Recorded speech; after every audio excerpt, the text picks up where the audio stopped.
You ask Tiger to solve. This deals with linear equations with one unknown. The final result is x equals -5. Let's solve it step by step. Simplify the expression. Expand the parentheses. Simplify the arithmetic. Group all x terms on the left side of the equation. Subtract 3x from both sides. Group like terms. Simplify the arithmetic.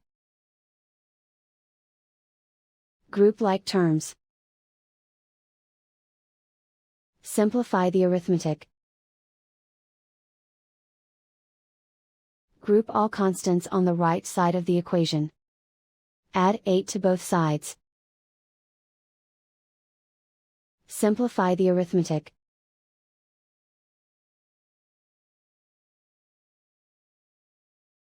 Isolate the x. Multiply both sides by -1. Remove the ones. Simplify the arithmetic. And so the final result is x equals -5.